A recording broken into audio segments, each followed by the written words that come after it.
sekitarnya. Dan sebenarnya ya anak-anak itu, tingkat merekamnya itu sangat tinggi. Mereka mendengarkan apa yang di sekitar mereka dan mereka merekamnya dalam diri mereka, menampung semua yang.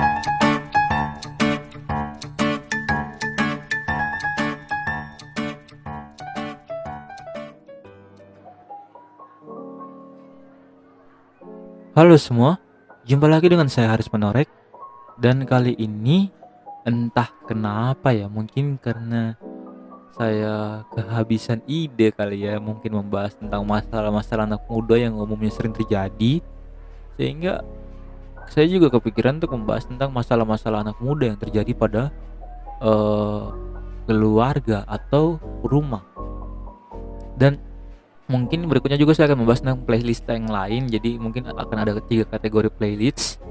Masalah anak muda yang terjadi pada pribadinya dalam keluarganya dan mungkin dalam hal percintaannya. Dan saya juga akan mengundang teman-teman saya yang lain untuk masuk dalam podcast itu untuk membahas dan berbagi pikiran. Dan kali ini topik saya itu tentang teladan untuk anak-anak. Ini sekarang jam 4 subuh. Saya nge-record jam 4 subuh karena saya baru ada niat dan itu ngumpul niatnya itu susah amat dan melawan rasa malas itu susah amat ya. Dan mungkin akan saya bahas nanti di topik yang lain nanti tentang melawan rasa malas. Dan kenapa saya merecord jam 4 subuh itu karena selalu orang-orang di rumah sini tuh nggak tahu kenapa ya, tidurnya itu selalu tengah malam dan selalu kalau pagi itu berisik amat. Saya nggak fokus dan nggak bisa nge-record kalau mereka itu pada lewat-lewat. Dan akhirnya saya memutuskan kayaknya bagusnya nge-recordnya subuh deh. Lagian juga saya udah libur kuliah, libur semester ya, dan akan melanjutkan nanti di bulan Agustus nanti. Dan mengapa saya mengambil topik tentang teladan untuk anak-anak ini, karena ini juga merupakan keresahan saya sendiri tentang saya melihat bahwa anak-anak zaman sekarang itu udah nggak terkontrol lagi soal moral.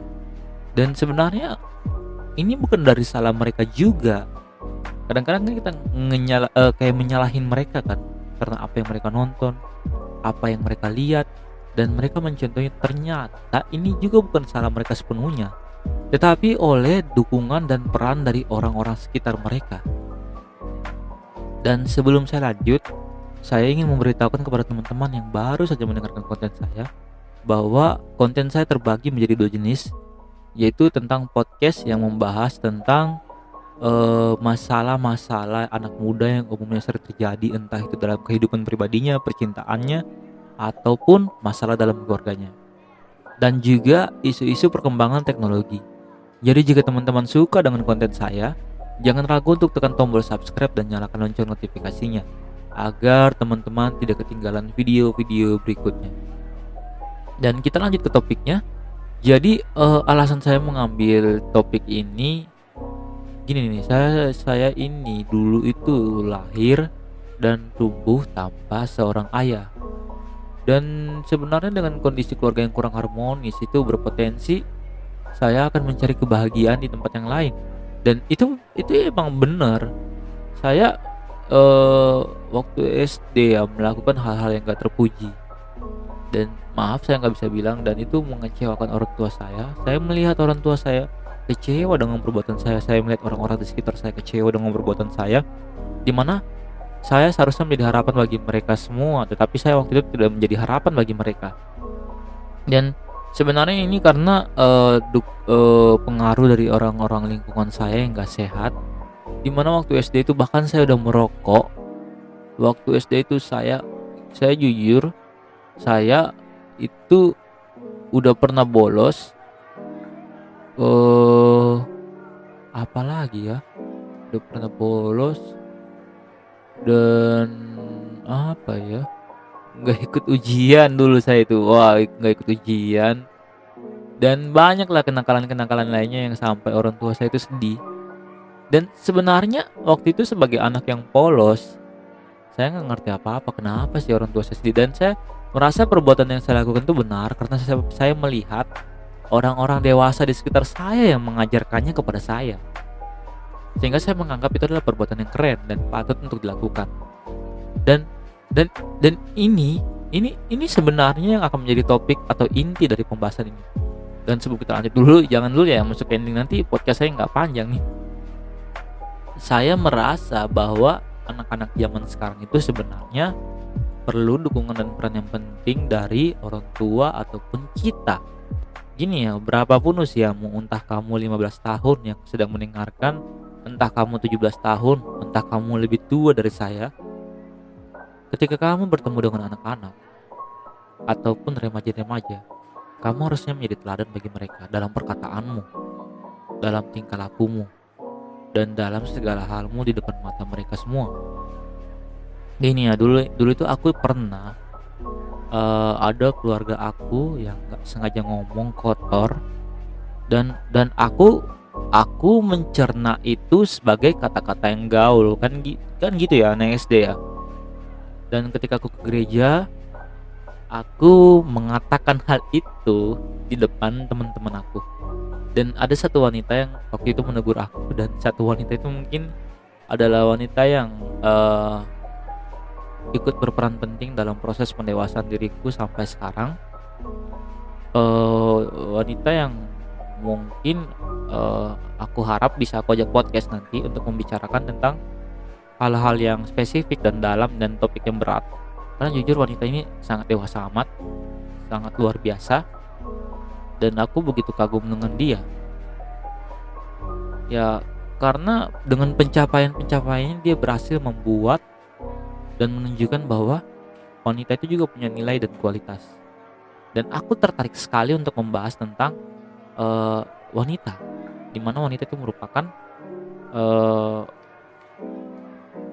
subjek yang masih sering direndahkan oleh kaum pria. Tetapi kayaknya aku udah melantur kemana-mana ini membahas tentang wanita. Padahal tadi topiknya tentang anak-anak ya. Jadi gini, ternyata dari situ aku sadar bahwa apa yang aku lakuin itu salah. Dan ini poinnya, mungkin waktu itu keluarga aku yang ngomong, mungkin dia bercanda dengan keluarga yang lainnya, tapi dia nggak sadar bahwa itu terdengar sama anak-anak di sekitarnya. Dan sebenarnya ya, anak-anak itu tingkat merekamnya itu sangat tinggi. Mereka mendengarkan apa yang di sekitar mereka dan mereka merekamnya dalam diri mereka, menampung semua informasi itu. Dulu aku tuh suka untuk menampung informasi.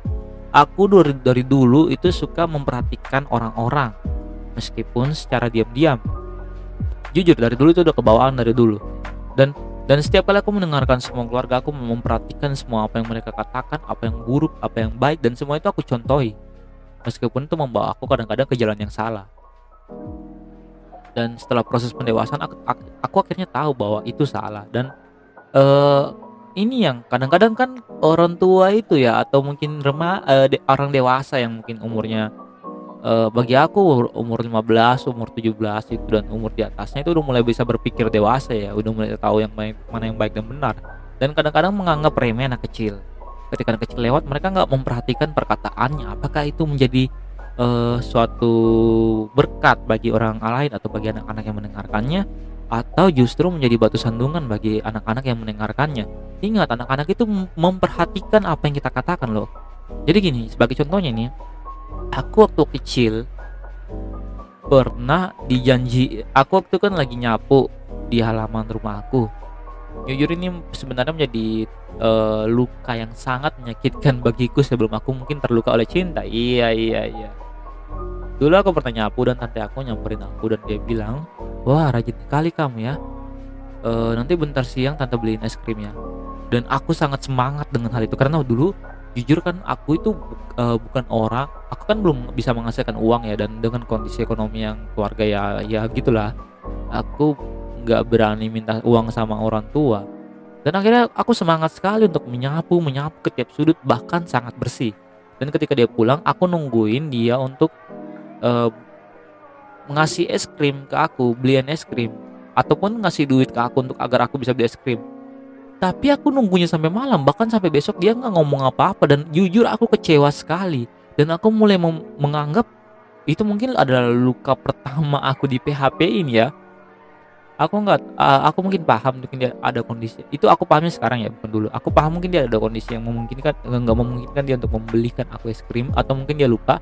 Tetapi sebenarnya ketika kita sebagai orang dewasa berjanji kepada anak kecil, harusnya kita menepati. Karena kita udah janji.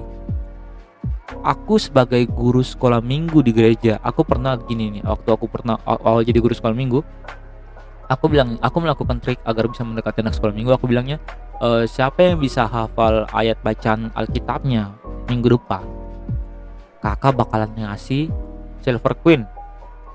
Dan semua anak-anak yang aku ajar sangat bersemangat. Ketika minggu depan aku lupa untuk membelikan Silver Queen, dan mereka menuntut janjinya, dan aku, anjir, mereka ingat juga ya, padahal ini udah 1 minggu, mereka ingat loh. Dan mereka waktu itu kecewa dan aku merasa bersalah. Dan aku bilang, tunggu ya, kakak beliin dulu, kalian jangan kemana-mana.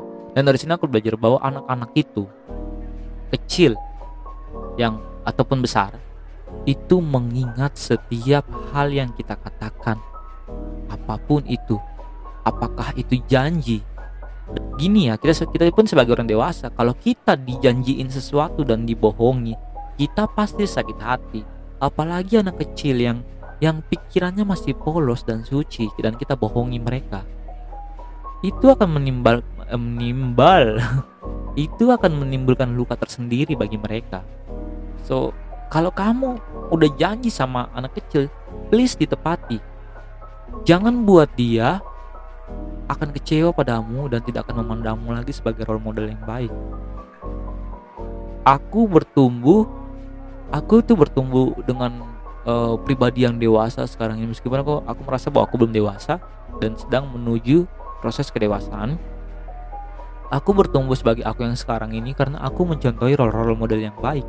Aku bertemu dengan orang-orang yang baik, yang aku memperhatikan bahwa dia tuh baik nggak hanya dari perkataannya aja, tapi dari tingkah lakunya, dari karyanya, dari apa yang udah dia ciptain dan hasilin.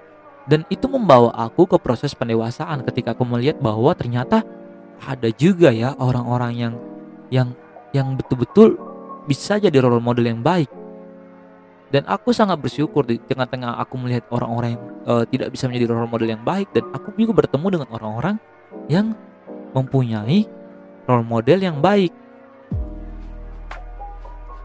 Dan itu mengapa aku melihat ya, dulu kan orang-orang tua suka ngomong, lihat nih, papa dulu begini-begini, sekarang papa tumbuh, papa nggak berani ngebentak orang tua, papa itu nggak berani kayak gini. Karena gini ya, karena aku rasa orang tua zaman dulu sangat memperhatikan anaknya. Dan zaman dulu itu orang tua akan memperhatikan apa yang anaknya lakukan, apa yang mereka lihat, dan bagaimana lingkungan mereka. Ini sorry ya, karena sekarang ini zaman sekarang kan makin maju. Kita nggak bisa lagi melawan teknologi. Dan aku minta maaf ya, kalau kita sebagai orang tua nggak mengawasi dengan baik-baik anak kita, maka mereka akan tenggelam dengan negatifnya dunia maya dan dunia zaman sekarang ini. Meskipun kadang-kadang kita udah menjadi role model yang baik, kita udah bersikap baik, kita udah memegang perkataan kita, mengajarkan yang baik, tapi kalau kita nggak mengawasi apa yang mereka lakukan, kita nggak memberikan perhatian kasih sayang, jujur ya, aku bersyukur meskipun aku tidak tumbuh dalam keluarga yang kaya raya, aku tumbuh tanpa seorang ayah, tetapi aku memiliki ibu yang luar biasa. Ibu yang selalu mendengarkan anaknya, yang selalu memperhatikan keluh kesah anaknya, yang selalu kalau anaknya curhat dia dengerin, yang selalu ada buat anak-anaknya, yang selalu berusaha untuk membahagiakan anak-anaknya dan mengajarkan yang terbaik. Aku tahu bahwa ibuku itu bukanlah lulusan sarjana. Aku tahu bahwa ibuku itu bukanlah orang-orang yang kayak kadang aku kalau lihat ibuku sekarang ngomong-ngomong mulu, aku bilang, apaan sih mak ngomong mulu. Tapi aku sadar dengan didikannya aku berhasil menjadi aku yang sekarang ini. Dan aku bersyukur punya ibu seperti itu. Meskipun aku gak merasakan kenikmatan dunia, aku bersyukur merasakan kenikmatan dari seorang ibu, kasih sayang dari seorang ibu yang bahkan mungkin ya semua anak-anak itu gak rasain. Peran seorang orang tua itu sangat penting bagi anaknya. Dulu ya, ibu aku selalu memperhatikan aku meskipun aku dulu mengecewakan dia. Dia selalu memaafkan aku dan membawa aku kembali ke jalan yang benar. Dia menuntun aku. Ibu aku bukanlah orang yang beriman, bukanlah orang yang pintar tentang agama, tetapi dia membawa aku hingga aku memutuskan untuk kuliah di jurusan kerohanian, sehingga aku memutuskan untuk mencintai agama, untuk mencintai agamaku sendiri, mencintai kitab yang aku baca. Dan aku bersyukur punya ibu seperti itu, sehingga aku tidak lagi memandang orang berdasarkan pengetahuannya, melainkan memandang orang berdasarkan moralnya, berdasarkan hatinya. Karena nggak semua orang yang berpendidikan itu punya moral yang baik. Tetapi orang yang punya moral baik sudah pasti dia berpendidikan. Meskipun orang yang pendidikannya itu nggak sejajar dengan orang yang udah S2, S3, S1, tetapi dia masih berpendidikan. Meskipun dia nggak sekolah, dia mengenal apa itu pendidikan, dan dia ingin mengajarkan kepada anak-anaknya dengan baik. Dan itulah teladan yang baik untuk anak-anak. Kita pun meskipun belum menjadi orang tua, kita sebagai orang yang lebih tua ya, lebih senior, lebih kakak, harus menjadi teladan yang baik bagi adik-adik kita. Aku bukan cuma ngomongin soal adik-adik yang udah kita anggap udah sedara dengan kita, tapi yang meskipun nggak sedara dengan kita harus membimbing mereka, menuntun mereka menjadi role model yang baik bagi mereka, agar mereka bertumbuh menjadi generasi yang luar biasa, generasi yang gak terikut dengan negatifnya oleh dunia-dunia ini, tetapi terikut oleh hal-hal yang positif dari dunia ini. Marilah menjadi contoh yang baik bagi anak-anak, karena mereka adalah generasi yang menjadi penerus bangsa. Saya Haris Manorek, salam pamit.